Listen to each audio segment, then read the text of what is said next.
Saudavano i delfini da mattina e tutti aspettavano l'aurora. La gente assettata alla marina, i picciriddi erano già fuori. Uno scruscio a un certo punto si sentiva, uno scruscio come fosse un trono forte.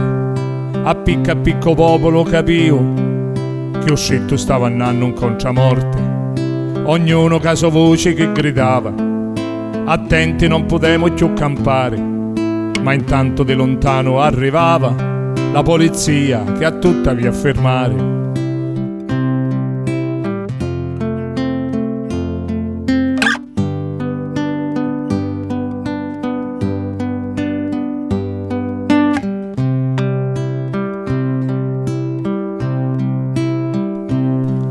C'era uno commerciante e pescatori, c'era qualche politico presente, c'era un'iscolalonna e professori e c'era per davvero tanta gente.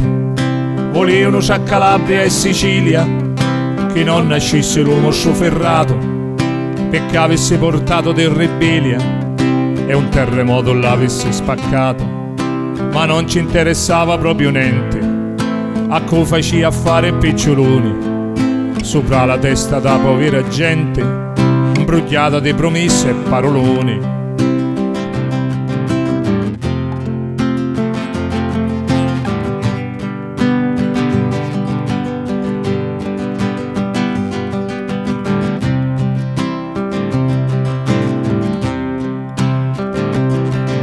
Diventerà uscito un gran gioiello, porterà ricchezza senza sconti, diventerà più prezioso e bello quando sarà edificato ponte. Verranno tutti i banni per guardarlo, sarà un'attrazione universale e voi scecchi non volete accettarlo.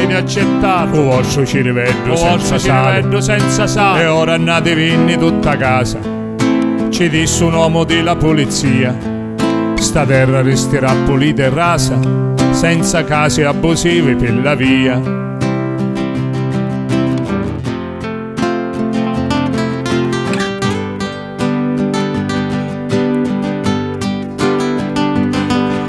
Ma coi casi se l'avevi accattato, cominciavo a fare voci forti.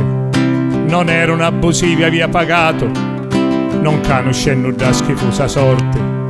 La polizia sgombrò tutta la strada, resto per raro i ruspe a dinamiti.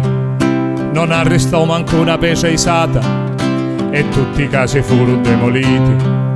Passarono l'anni e stanno aspettando o ponte sul prosciutto di Messina. Sopra i maceri stanno edificando una discoteca, un bar e una cantina. Passarono l'anni e stanno aspettando o ponte sul prosciutto di Messina. Sopra i maceri stanno edificando una discoteca, un bar e una cantina.